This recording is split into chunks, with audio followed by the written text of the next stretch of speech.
हाँ जी बेटा, वालेकुम सलाम।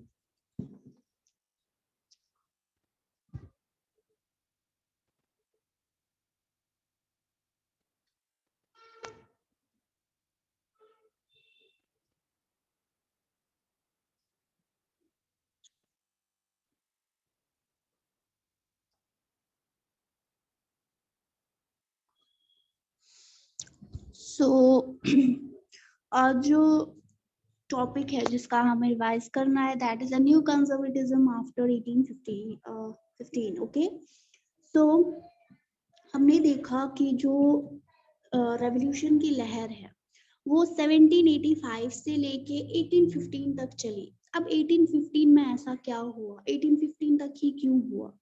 देखो, जो नेपोलियन ने नए प्रिंसिपल्स लाए थे, कल हमने कुछ डिस्कस किए थे कुछ प्रिंसिपल्स, आपको याद होगा कि जैसे कि उसने कहा था कि 39 स्टेट्स मिलके हम एक कॉन्फेडरेशन बनाएंगे जिसकी जो करेंसी होगी वो सेम होगी, वेट मेजर सेम होंगे, ठीक है, ड्यूटीज जो है, टैक्सेस जो है वो अबॉलिश किए जाएंगे, ठीक है।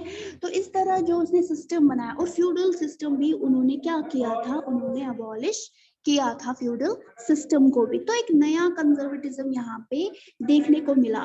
Then what is conservatism? Basically ये एक फिलॉसफी है जो ज्यादा से ज्यादा ट्रेडिशन पे ट्रस्ट देती है, मतलब जिनके लिए ट्रेडिशंस, जिनके लिए कस्टम्स, जिनके लिए मतलब अपना जो रिवाज होता है, ठीक है, तो उन्हें लगता है कि अगर हमें डेवलपमेंट लानी है, अगर हमें क्विक चेंज लाना है, तो हमें अपने कस्टम्स और हमें अपने ट्रेडिशंस को संभालना होगा और उन्हीं को इम्पोर्टेंस देनी होगी। दैट इज कंजर्वेटिव, यानी कि हम भी कंजर्वेटिज्म को ही बोलते हैं ना कि इनसे कंजर्वेटिज्म थिंकिंग, इनसे ये जो का कंजर्व आसा, लाइक जो तंग नजरी, जिसके लिए बस सब कुछ मतलब घिसा पिटा होता है, लाइक जिसके लिए उसके जो ट्रेडिशंस रहते हैं वही सब कुछ होते हैं। जैसे कि पुराने जमाने में जो लोग रहते थे, उनके जो रिवाज होते थे, उनकी जो बातें होती थी, वो काफी इंपॉर्टेंट होती थी, ठीक है।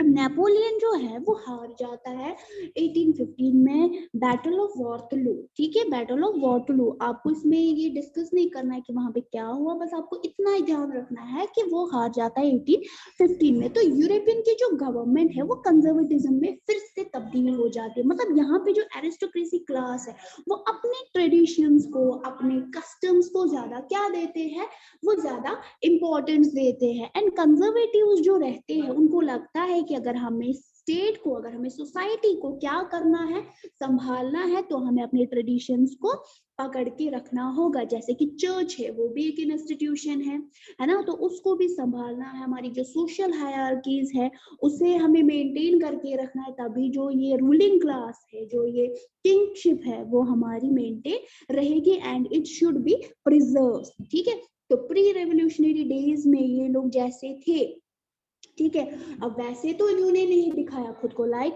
जब रेवोल्यूशन आया, रेवोल्यूशन से पहले कैसा था एरिस्टोक्रेसी क्लास? बहुत ही ज्यादा जिद्दी, बहुत ही ज्यादा जालिम, ठीक है, ब्रूटल, बहुत ही ज्यादा, तो लोग एक्सेप्ट नहीं कर रहे थे।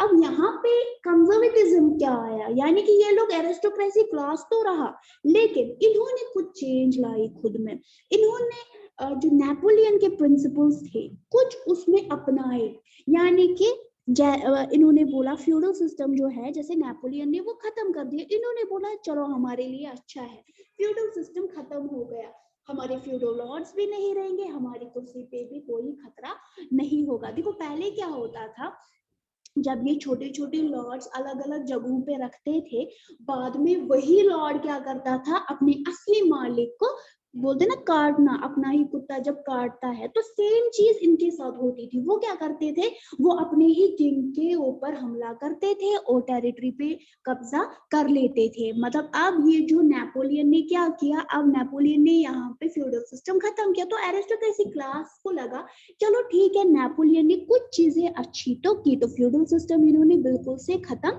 कर दिया और मॉडर्न आर्मी लाई, ठीक है। इन्होंने कहा ये भी सही है, आर्मी जो है वो अच्छी खासी जो स्टेट है उसकी स्ट्रांगथ के लिए बहुत ही ज्यादा जरूरी है। प्लस जो ब्यूरोक्रेट्स है, जो पॉलिसी मेकर्स है, वो भी अलग रहेंगे, और वो भी इन्होंने एक तरफ से मतलब एक्सेप्ट कर लिया कि चलो ठीक है, हम लोग क्या करेंगे, हम लोग ब्यूरोक्रेट्स को अलग रखेंगे, किंग पे ज्यादा प्रेशर भी नहीं होगा, पॉलिसीज कौन बनाएगा, ब्यूरोक्रेट्स, ठीक है। एंड इकोनॉमिक जो है वो डायनेमिक बनाई गई, यानी ये जो मैंने आपको बताया कि ये जो करेंसी का मामला होता था, एक जगह पे एक करेंसी चलती थी, दूसरी जगह पे दूसरी करेंसी चलती थी, उन्होंने बोला नहीं, इकोनॉमिक जो होनी चाहिए वो डायनेमिक होनी चाहिए, मिक्सड होनी चाहिए, प्राइवेट भी और गवर्नमेंट भी।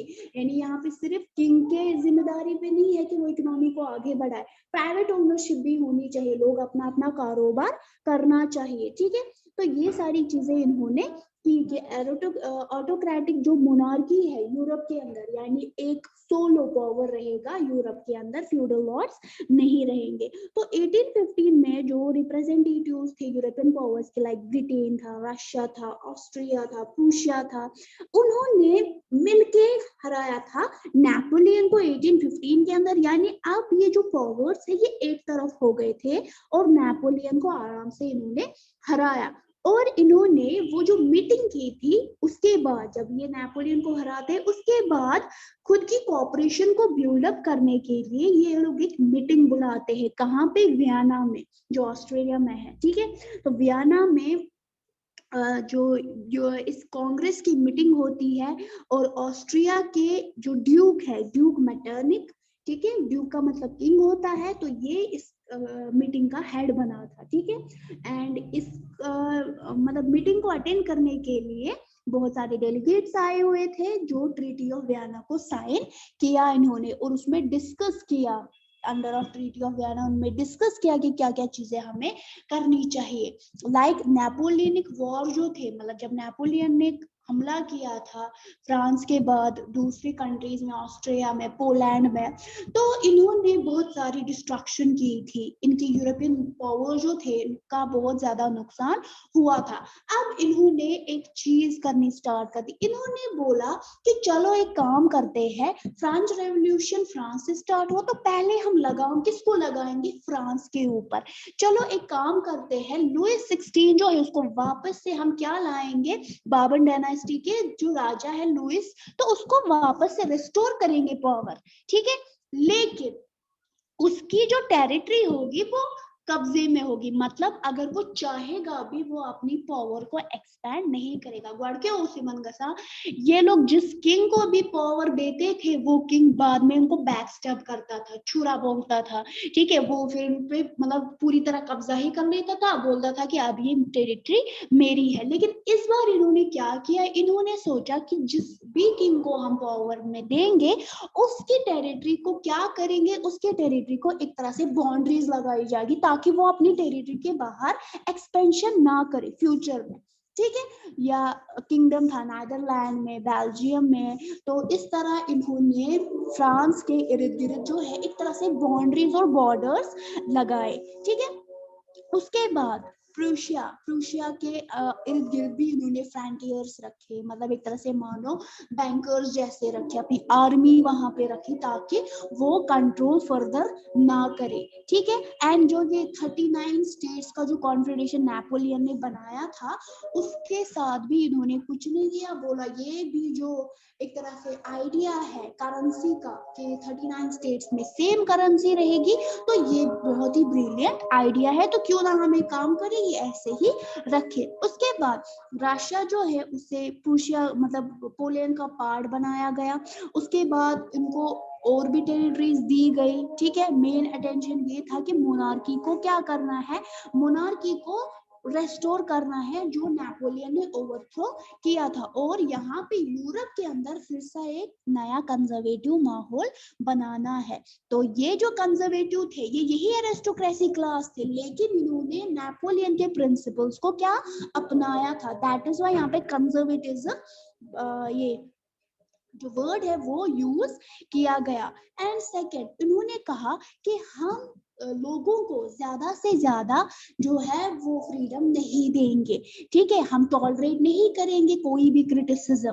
तो इन्होंने क्या हुआ, इन्होंने क्या किया, इन्होंने एक्टिविटीज को कर्ब करना स्टार्ट कर दिया। मतलब कोई जैसे न्यूज़पेपर वाले होते थे, बुक्स छापते थे, तो उन पे सेंसरशिप लगाई, ठीक है। और देखा जाता था कहीं पे फ्रीडम का कोई आइडिया, रेवोल्यूशन का कोई आइडिया तो नहीं है जिन्होंने लिखा है, और फिर उनकी वो चीजें कैंसिल हो जाती थी। कोई सॉन्ग इंट्रोड्यूस होता था, उसमें देखा जाता था उसमें आजादी का कुछ तो इन्होंने रिफ्लेक्ट तो नहीं किया है, तो वो बैन कर देते थे। तो इस तरह, बट रेवोल्यूशन रुका नहीं। ये जो मेमोरी थी फ्रेंच रेवोल्यूशन की, ऐसा नहीं है कि वो फिर रुक गया। इन्होंने इतनी जब्तियां की, इन्होंने इतनी स्ट्रिक्टनेस की, बट स्टिल जो रेवोल्यूशन की एक तरह से जो लहर है वो इंस्पायर कर गई लिबरल्स को, जो चाहते थे कि हम क्या करें, हम फ्री रहे। And they continue to criticise the new conservatism order. और उन्होंने इस ऑर्डर को भी क्या किया, उन्होंने इस ऑर्डर को भी क्रिटिसाइज किया कि इनका ये ऑर्डर जो है वो हम पे चलने वाला नहीं है। एंड फिर से जो रेवोल्यूशनरीज है वो डेवलप होना स्टार्ट करते हैं, मतलब एक और रेवोल्यूशन की तैयारी होती है।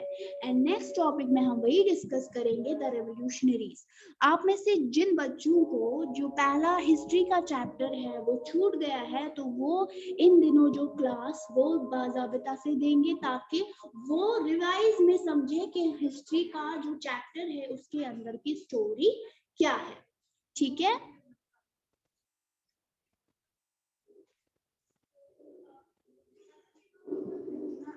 कल समझ आया था जो मैंने आपको पढ़ाया था,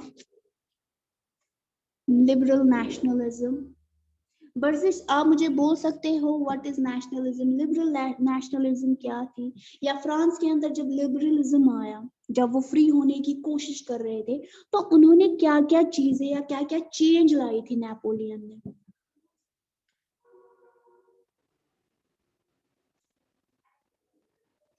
वर्जिश या बीनिश, दोनों में से बताइए मुझे। Yes ma'am. आप मुझे बोलो, जब फ्रांस जो है जब वो फ्री रहने की कोशिश कर रहा था, या जो नेपोलियन ने अलग अलग प्रिंसिपल्स लाए थे, जो कि मैंने अभी उसका रिवाइज अभी मैंने किया, तो आप मुझे बोलो कि क्या क्या चीजें, क्या क्या चेंज आई फ्रांस में।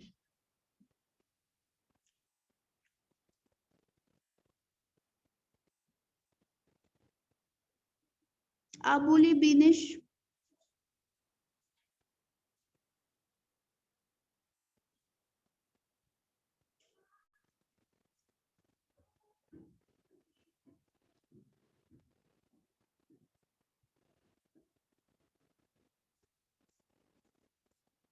आपकी माइक ऑब्वियसली अभी तक खराब है।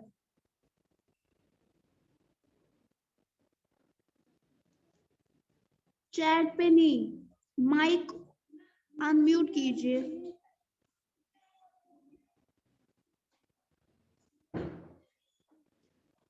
जब हुई तो अनम्यूट कीजिए। तो फिर चैट क्यों कर रहे हैं।